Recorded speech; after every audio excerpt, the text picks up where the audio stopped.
It's been 16 years, and yet fans around the world are still theorizing about Avatar. And with the fresh and exciting launch of Avatar Studios, we're about to get even more to talk about for at least a decade or two. The beauty of theory is that we don't always have to find answers, but we can imagine potential events or even what-if scenarios. So hey, grab a drink and some snacks, and let's start discussing important questions like, is cabbage bending possible? Would Korra kick Aang's butt in a fight? Why is Mai so grumpy all the time? Alright, here's 20 Avatar mysteries that need explaining. When Rava merged with Wan to defeat Vaatu, they started what is known today as the Avatar cycle. After the harmonic convergence, Wan lived on as the first Avatar, but his legacy lived on after his death as he was reborn in the next Avatar. There have been mentions about Korra being the reincarnation of Aang, and Aang that of Roku, but what is actually reincarnated? We know for a fact that Rava can still manifest as her original self, as seen when Unalaq pulls the spirit out of Korra. But is it really each Avatar that's reincarnated, or only their memories living through Rava? Since Tenzin meets Aang in the Fog of Lost Souls, what might be transferred from one host to the other might not be a reincarnation of one, but simply Rava and her memories through previous avatars. While Iroh is known as the Dragon of the West, we all know that he didn't slay the last living dragon. But Iroh's meeting with the Sun Warriors, and by extension the two dragons Ren and Sha, remains shrouded in mystery. Since the Sun Warriors are believed to be extinct, how did Iroh stumble upon them? Did he meet them the same way Aang and Zuko did? And was he alone when he did? Since he was the general of the Fire Nation army back then, wouldn't he have traveled with a few soldiers? There's a lot of mystery still hanging in the air about Iroh and the Sun Warriors' encounter. One way to solve this would be if the newly created Avatar Studios produces an Iroh spin-off series, giving us a bit more about his life during the 100-Year War and how he became everyone's favorite uncle.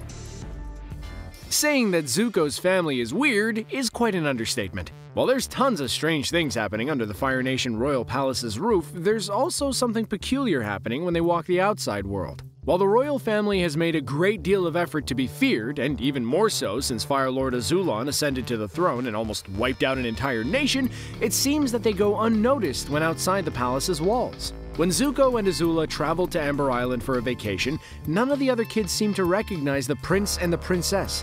Whether or not Ozai only allows his face to be known throughout the Fire Nation, it still feels a bit weird that the two most famous teenagers in the whole nation would not be recognized. There might be a secret rule we don't know about, or they just might be too scared to end up engulfed in blue flames, so they play it cool.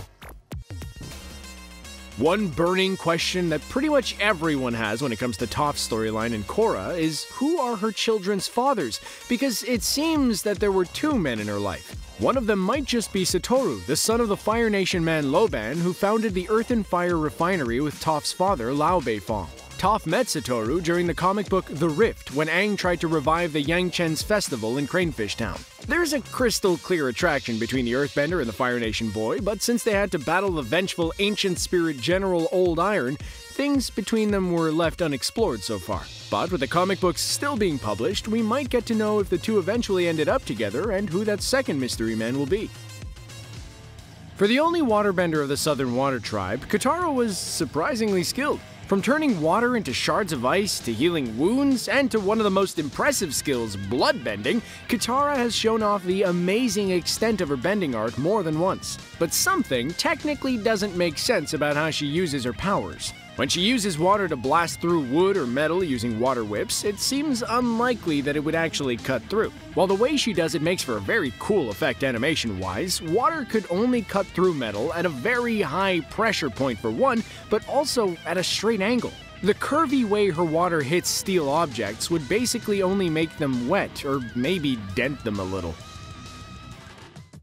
Since Sokka put so much effort into the making of his space sword made out of meteorite ore, it's a bit of a mystery why he didn't go searching for it after it fell into the Wulong Forest. During the same event, he even sacrificed his trademark boomerang to save Fire Nation soldiers from falling from an airship down to their death below. While the boomerang is easily replaceable, although it holds symbolic value, the blade made out of meteorite ore is quite a rare item. The comics haven't addressed this issue yet, but an interesting future trilogy featuring Sokka and Toph using her seismic sense to find the space sword would be one cool quest to include for the comic books, or a future limited series. While waterbenders have access to greater energy when the moon is hanging high in the sky, and more so during solar eclipses, firebenders are the total opposite. Their main source of energy is a giant burning star floating right in the middle of our solar system. When the moon hides the sun, firebenders literally lose their ability to bend fire, so their powers are linked to a star. This is where the whole Sozin's Comet thing makes little sense. When the comet passes near Earth, firebenders become overpowered, as we've seen when they defeated the air nomads. But there's just one slight problem. A comet does not really emit any fire itself. Made of ice and dust, it would make more sense that it would power up waterbenders or earthbenders. The fire surrounding the comet is only the consequence of the comet entering the Earth's atmosphere, and not an initial part of the flying rock. The mysterious lion turtles might have been granted more screen time during Korra's Beginnings episode, but little is known about the fate of the last lion turtle. When Aang was trying to come up with a way to stop Fire Lord Ozai without having to end his life, he stumbled upon what is believed to be the very last lion turtle. These gigantic beasts that were once the protectors of mankind are rumored to have been brought to extinction by the humans themselves after they were allowed to keep various types of elemental bending abilities. The last time we saw one of those creatures, they gave Aang the power to energy bend and set sail to who knows where. Hopefully, future Avatar Studios productions will reveal a bit more about what happened to the mythical creature. One thing that's for sure about the smaller tribes within the Four Nations is that we don't know much about them. As I mentioned earlier in the entry about Iroh, the Sun Warriors are kept as a mysterious tribe believed to have been extinct. But other smaller tribes, like the Siwang Desert tribes or the Foggy Swamp tribe, do not have such a desire to stay hidden. The Foggy Swamp waterbenders have helped in the effort to bring down Ozai and his tyrannical rule, which could have brought them onto the stage of politics, but as somewhat confirmed in the Legend of Korra, it wasn't so much the case. This makes me wonder what would happen if the next Avatar was born into one of these isolated tribes. The Air Nomads, the Fire Nation, the Water Tribes, and the Earth Kingdom all have their own way to test if a child is truly the Avatar, but what about the others? This is something the Legend of Genji seems to explore with their sand-bending Avatar Genji, who was born in the desert and not discovered as the Avatar even in his late teens. Zuko and Mai might both be the worst and best match ever seen in an animated series. While the series ends with them together, they actually broke up in the comic book The Promise, as Mai finds another boyfriend named Kalo. But good news for the Zume ship, the two broke up, but there's still a chance that Mai actually might be Izumi's mother. After all, she does kinda look like her. The last time the two lovebirds really worked together was in the Smoke and Shadow trilogy, when Mai's little brother got kidnapped by the fake Kimurikage led by the psychotic Azula. While they eventually defeated Azula and her newly founded fire warriors, the crazy lightning bender is still at large, so chances are we'd see more of Zuko and Mai fighting side by side, and maybe more.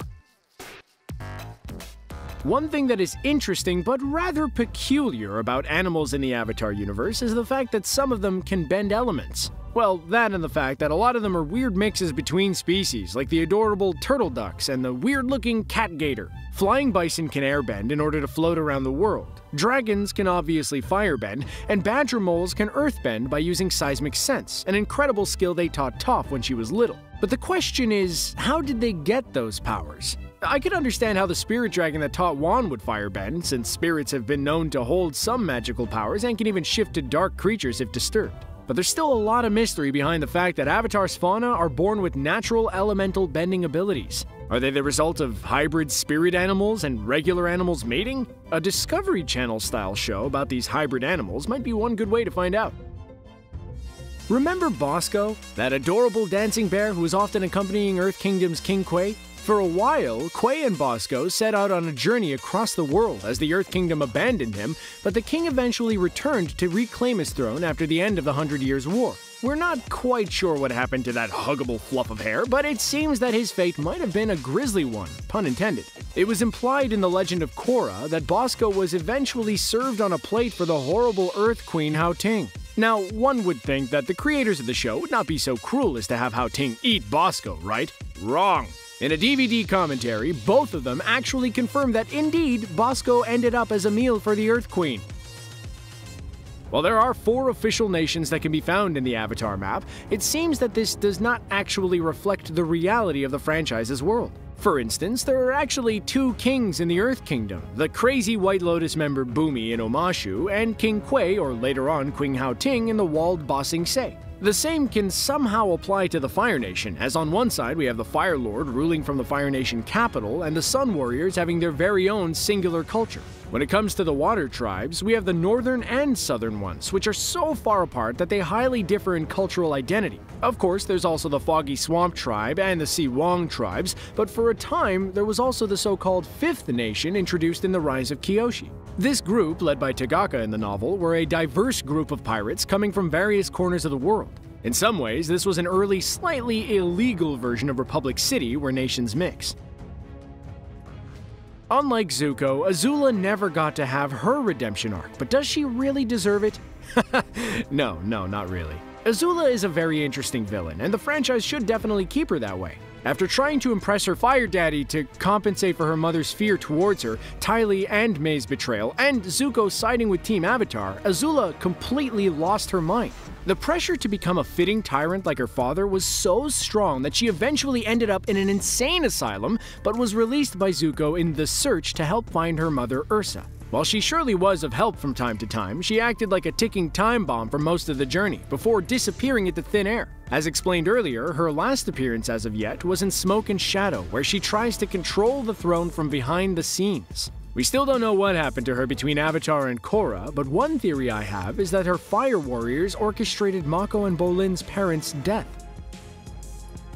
It's quite impressive that every single air nomad is born an airbender. This can be explained by the fact that these people are way more spiritually connected than any other nations, and in order to airbend properly, one needs to constantly nurture this connection to the spirit world. When Kyoshi's mother Jessa left the air nomads to live a life of crime with the Flying Opera Company, her airbending powers dwindled and she had to resort to using golden fans in order to increase and direct her powers. While a lot of these kids are heir to airbending powers, what happens if one of them is born a non-bender? I mean, if it happens in other nations, it could also happen to them, right? But more importantly, how would a non-bender air nomad travel without the ability to fly with an airbender staff? Would they be stuck on top of those high-perched temples forever? With harmonic convergence changing the game for the airbenders, it'd be interesting to see how a non-bender would grow up with the air nomads.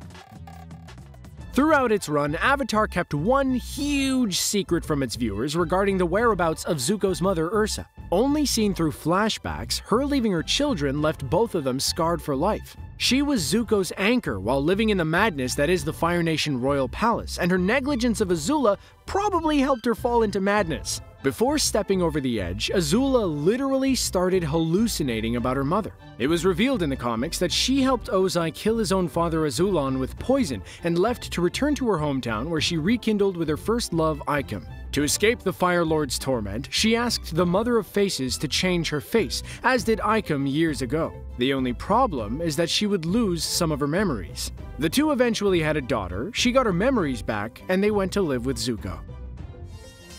Remember when Katara saves Aang after he was lightning struck by Azula? At the time, she used healing spirit water she was saving for a good occasion, but that moment, which almost took Aang's life, was not the first life-threatening event the waterbender was faced with. In Book 3, during the Lake Laogai arc, Jet escaped the secret police after being brainwashed. But after his escape, he was attacked and, contrary to what he said to Katara before she left, he wasn't fine. While she tried to heal him using waterbending, she could have used the healing spirit water she was traveling with. After all, how could she have known Aang would need it while fighting against Azula? Or maybe she was just saving it for use on the Avatar only. If it was Sokka lying there instead of Jet, things might have turned out differently.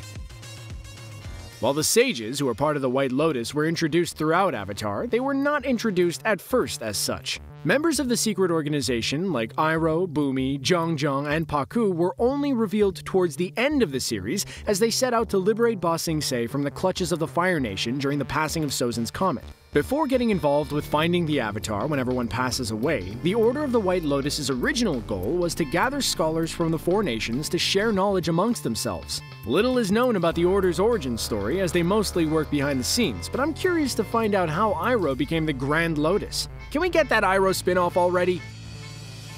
Now there's always an amount of hypocrisy when it comes to heroes with a no-kill rule. Activate instant kill! In a world where a devastating war has been waged for so long, there is bound to be a few casualties from the enemy's side. Characters without a name or a face are often seen as disposable and are sacrificed without anyone even mentioning them ever again. This is what happens with most of the masked Fire Nation soldiers that Aang ends up killing when he destroys airships or even boats full of them. Some are blown away, others are drowned, and yet Aang just goes on living his life without really caring about it. When it comes to Ozai, the Avatar can't seem to be able to end his life like he did with the others, although maybe in a more indirect way.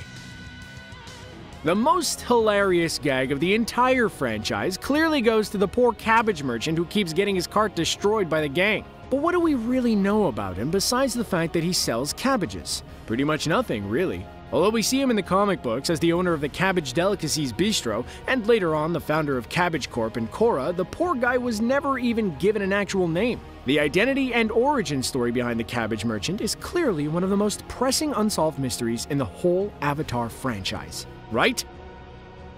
Under our Book 1 video, user Ryan N wonders if firebenders would affect someone's nervous system by sending electrical pulses. Well, since waterbenders have bloodbending and airbenders can steal the air out of someone's lungs, it could be a possibility. Let me take your idea a bit further and suggest that maybe they could also use mind control by controlling electrical pulses in the brain.